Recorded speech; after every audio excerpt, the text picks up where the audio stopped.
Victoire du Real Madrid 2 buts à 1. Et franchement, je vais vous dire la vérité, je pense que le Real Madrid ne gagnera encore rien cette saison.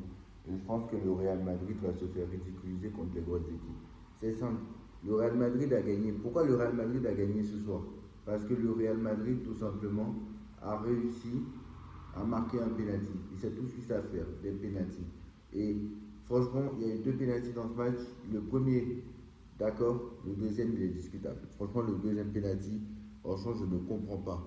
La faute là, franchement, c'est discutable. Franchement, je vous dis la vérité. euh, Franchement, c'est discutable. La main du Real Madrid sur un. Il y aurait dû avoir pénalty aussi pour l'Olympique de Marseille. Il n'a pas été sifflé. Mais voilà, très clairement, aujourd'hui, j'ai même pas envie d'allumer l'Olympique de Marseille qui va se faire manger et allumer, non seulement qui s'est fait battre malheureusement ce soir, mais qui va se faire battre dimanche au moins 3 ou 4-0. Vous allez voir très clairement comment on bat l'Olympique de Marseille. Après, vous allez me dire en Ligue 1, c'est facile quand je dis un pote. Oui, tu joues en Ligue 1, c'est facile. Mais lui, quand il joue contre les équipes françaises, il ne gagne pas 3-4-0. Hein. Donc, très clairement. Donc, voilà, l'année dernière, le Real a perdu contre Lille. Certes, ils ont gagné Brest 3-0, mais Paris a gagné 5-2. Donc, très clairement. Et à Brest. Donc, voilà. Moi, je pense que très clairement, le Real Madrid, très clairement, ne gagnera encore rien cette saison. Parce que si, peut-être, il gagnera peut-être la Coupe du Roi. À voir. Mais quand je vois le FC Barcelone, qui au niveau du jeu est exceptionnel, je pense que le Real, non seulement le Real ne gagnera pas la Liga, le Real ne gagnera pas la Ligue des Champions parce que tu as un Liverpool qui a fait un gros mercato, le Paris Saint-Germain qui est exceptionnel, enfin, qui n'est pas exceptionnel à l'heure actuelle. Mais moi, quand je vois leur match contre, je rappelle, hein, leur match contre Tottenham où ils n'ont pas joué pendant une heure, mais pourtant ils ont réussi quand même à égaliser de partout. Quand les blessés vont revenir, et qui vont commencer à se mettre au niveau. Mais alors, imaginez ce que ça va être au Paris Saint-Germain, je parle. Liverpool a fait un gros mercato. Le Barça est très, très, très exceptionnel. Le Barça est exceptionnel. Vous allez voir le Barça jeudi, malgré que peut-être il n'y aura pas Lamine Yamal, vous allez voir comment ils vont être exceptionnels. Même si ça va pas être facile sur le terrain de Newcastle. Euh, il reste qui? Franchement, comme moi je vois bon, Manchester City, eux ils sont out. Hein. Manchester City, je pense qu'ils sont pas favoris cette année. Ils sont outsiders. C'est même 95% sûr qu'ils la gagneront pas. Mais honnêtement, je vous dis, franchement, le Real Madrid, cette saison, ne gagnera encore rien. Parce que je pense que le Real Madrid, non seulement au niveau du jeu, ils sont catastrophiques, mais en plus, ils ont tout le temps la chance. Parce que ce soir, c'est parce que c'est le Real Madrid qu'il y a eu deux pénaltys. Si ça aurait été le Paris Saint-Germain ce soir, les deux pénaltys, ils les auraient pas eu. Ça aurait été Liverpool ce soir, les deux pénaltys, ils les auraient pas eu parce que le deuxième pénalty, franchement, je ne comprends pas. Franchement, la main, elle est collée au corps quasiment. Bref, enfin voilà, moi je le trouve dur, hein, le deuxième penalty. Après le premier, il n'y a pas de souci, mais le deuxième, je le trouve dur. Franchement, je le trouve dur. Voilà, après tu peux donner comme tu peux ne pas donner. Mais je ne dis pas qu'il n'y a pas penalty à 100%, mais je dis juste que c'est dur. Voilà, c'est dur. Je trouve ça un peu dur. Donc voilà, très clairement, je pense que voilà, Mbappé qui a pas fait franchement, qui fait jouer les autres, mais voilà, un Mbappé qui est dans son rôle en fait, de faire jouer les autres. Mais malheureusement, je vais vous dire un truc, c'est que Mbappé ne pourra pas. Mbappé ne sera pas décisif contre les grosses équipes, encore une fois. Parce que tu ne peux pas mettre Vini et Mbappé en même temps. Quand est-ce qu'un coach du Real Madrid le comprendra? Voilà, tu ne peux pas mettre Vini et Mbappé en même temps, ce n'est pas possible. Voilà, tu ne peux pas mettre Vini et Mbappé en même temps. Vous allez me dire, oui, mais Vini a commencé sur le banc, d'accord, mais quand il est rentré en jeu, mais il fallait mettre Mbappé, sortir Mbappé, les deux sur le terrain en même temps, même pour 15 minutes, ce n'est pas possible. Je ne sais pas si vous rendez compte en fait. Je ne sais pas si quelqu'un s'en rend compte, mais je ne sais pas quand est-ce que quelqu'un va finir par le comprendre et à l'accepter ça.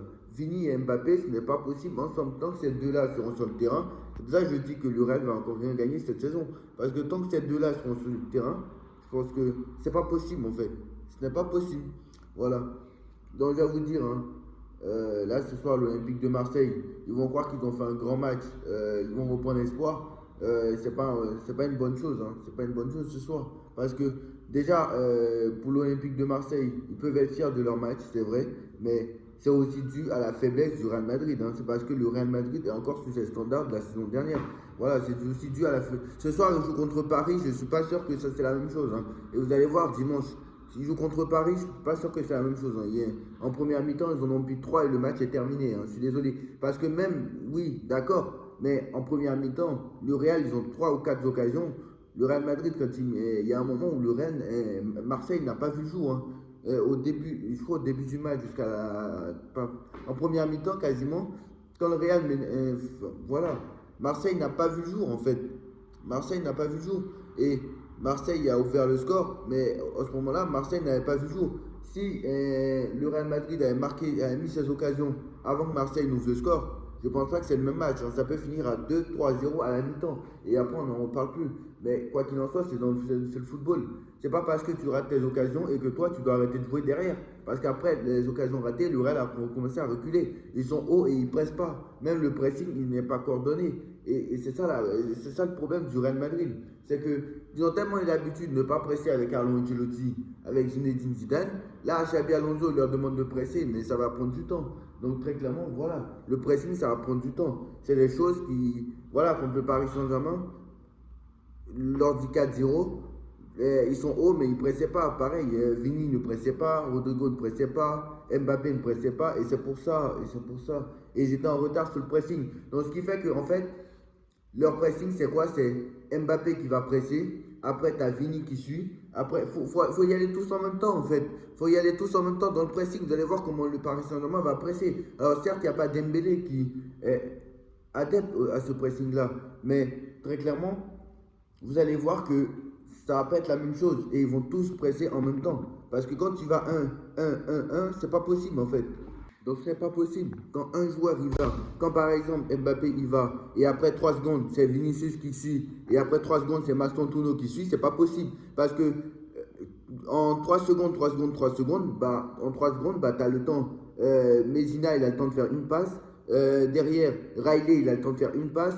Après, Greenwood il a le temps de faire une passe. L'autre il a le temps de faire une passe. C'est ça le problème en fait du Real Madrid. Et c'est l'image en fait. C'est à l'image même du tour. C'est comme ça que le but de Marseille est venu. Et c'est à l'image même du troisième but le deuxième but de Fabien Ruiz, le but du 3-0 à la 24e minute contre le Real en Coupe du Monde des clubs. Regardez bien, c'est la même chose. Mbappé qui vient presser, mais ils sont hauts, mais ils ne pressent pas. L'autre, ils ne pressent pas, ils ne commencent pas à presser tôt. Donc évidemment, déjà, ils sont en retard, ils ont 2 ou 3 secondes de retard sur le pressing, déjà. Et troisième chose, c'est que les mecs, non seulement ils sont en retard sur le pressing, mais en plus, ils ne pressent pas correctement, c'est pas coordonné, ils y vont un après l'autre. C'est-à-dire que non seulement ils sont en retard, mais en plus, ils y vont un après l'autre. Donc ce n'est pas possible. Tant que le Real Madrid ne pressera pas correctement, le Real Madrid ne gagnera strictement rien parce que toutes les équipes, là ce soir, Marseille, vu l'image que je vous ai montrée de le pressing, là, si c'était une autre équipe, franchement, ils auraient pris 3 ou 4 buts sur ça. Hein, parce que Marseille aurait pu marquer 2 ou 3 occasions en plus, hein, très clairement. Donc voilà. Dites-moi en commentaire ce que vous en pensez. Moi, je pense que le Real Madrid ne gagnera strictement rien cette saison. Contre les petites équipes, ça va marcher. Mbappé, il va marquer, il n'y a pas de souci. Mais tant que le Real Madrid ne comprendra pas qu'il faut presser, il faut faire ci, il faut faire ça, bah, le Real Madrid ne gagnera strictement rien et vont se faire ouvrir encore contre les grosses équipes comme le Barça, comme Liverpool. En plus, ils ont Liverpool dans leur phase de classement. Donc voilà. Comme contre Liverpool, comme contre Paris, comme contre tout le monde. Et voilà. Dites-moi en commentaire, on se retrouve demain pour le débrief PSG Atalanta en espérant la victoire du Paris Saint-Germain. Et vous allez voir la différence entre le pressing du Paris Saint-Germain et le pressing du Real Madrid. Tchuss.